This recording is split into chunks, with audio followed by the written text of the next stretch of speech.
language. But since words and phrases are not free of outflows, how can that be used to reach perfect penetration? Refraining from transgressions only controls the body. For one lacking a body, there is nothing to restrain, since its source is not all-pervasive. How can that be used to reach perfect penetration? Spiritual penetrations are based on past causes. What connection have they with distinguishing dharmas? Conditioned thought is not apart from things. How can that be used to reach perfect penetration? One may contemplate the nature of earth, but it is firm and solid, not penetrable. Whatever is conditioned is not the sagely nature. How can that be used to reach perfect penetration?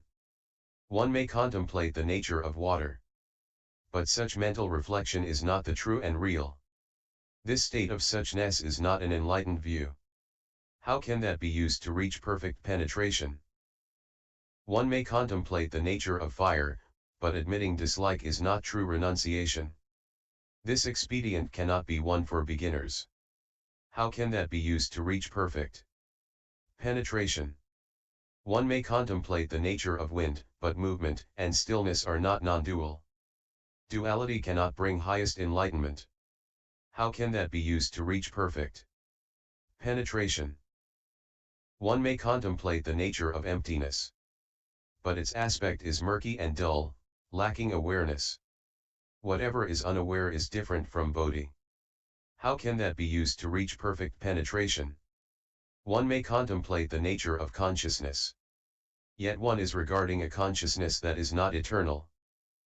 Even the thought of it is empty and false. How can that be used to reach perfect penetration? All activities are impermanent. So, too, mindfulness has its origin in arising and ceasing. Since at any given time the factors propelling cause and effect differ, how can that be used to reach perfect penetration? I now inform the world-honored one.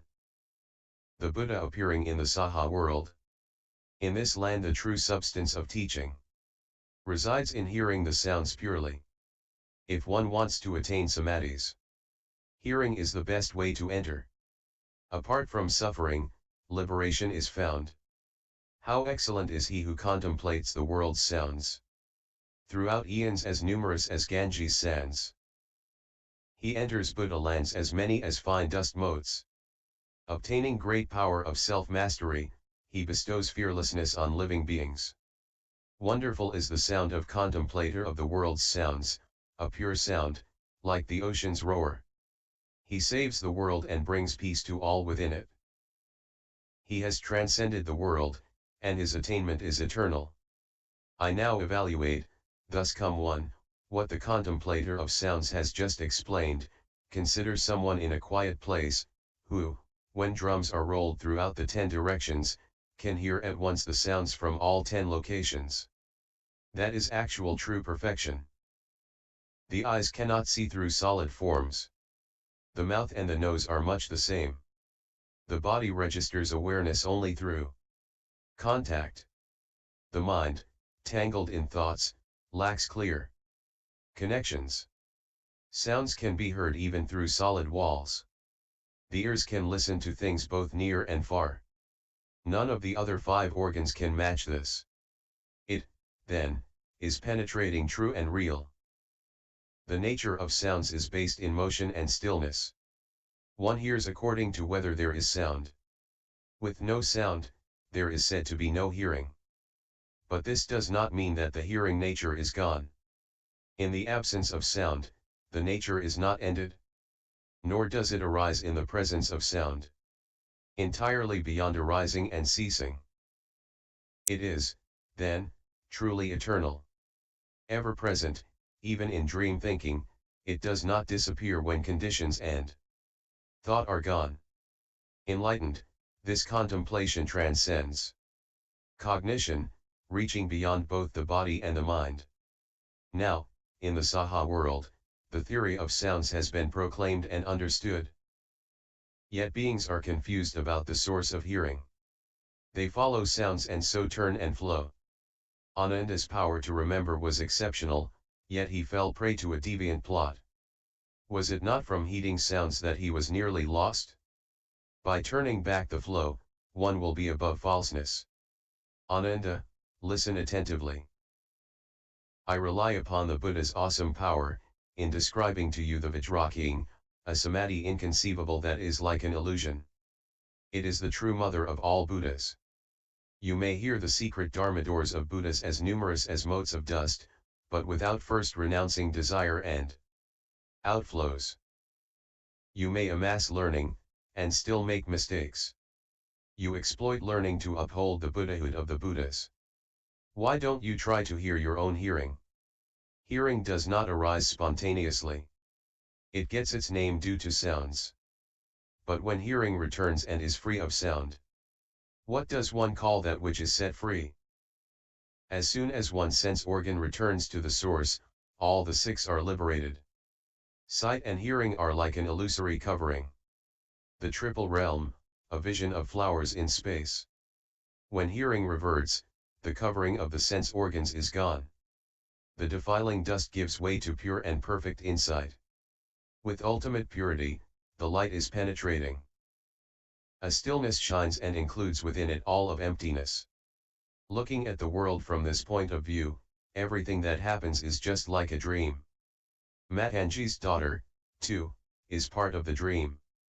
Who was able, then, to physically detain you? Consider a shadow puppeteer at work, making the dolls seem as real as people. Although one sees them move about freely, they are really governed by a set of strings. Cease operating the controls and they become still.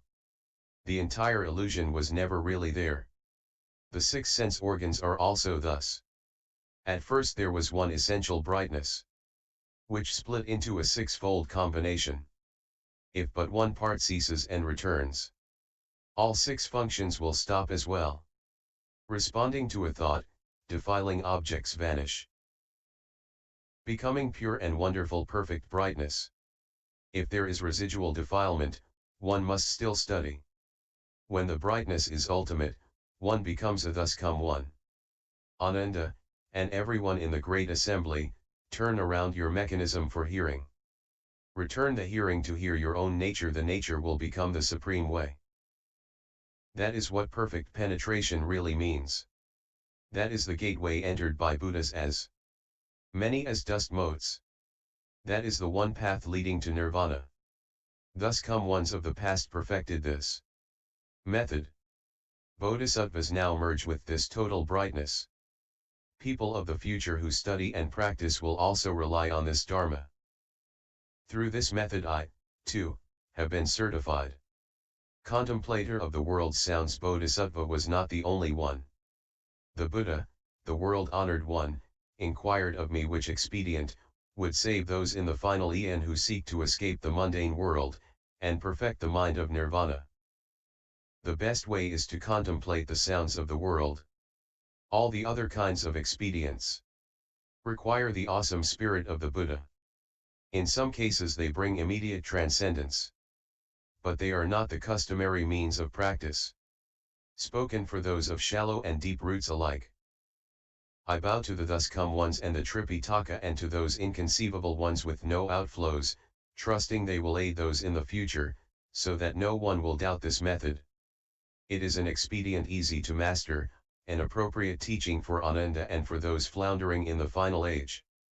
They should use the ear organ to cultivate a perfect penetration surpassing all others. That is the way to the true mind. Thereupon, Ananda and all in the great assembly experienced a clarity of body and mind upon receiving such profound instruction. They contemplated the Buddha's Bodhi and Parinirvana like someone who, having traveled far on business, knows that he is on the road home, although he has not yet returned completely. Throughout the entire assembly, the gods, dragons, and all the eightfold division, those of the two vehicles who were not yet beyond study, as well as all the bodhisattvas of initial resolve, as numerous as the sands in 10 Ganges rivers, found their fundamental mind and, far removed from dust and defilement, attained the purity of the Dharma. The Bhikkhuni nature attained arhatship after hearing this verse, and limitless beings brought forth a matchless, unequaled resolve for Anuttara Samyak Sambadhi. And SS009.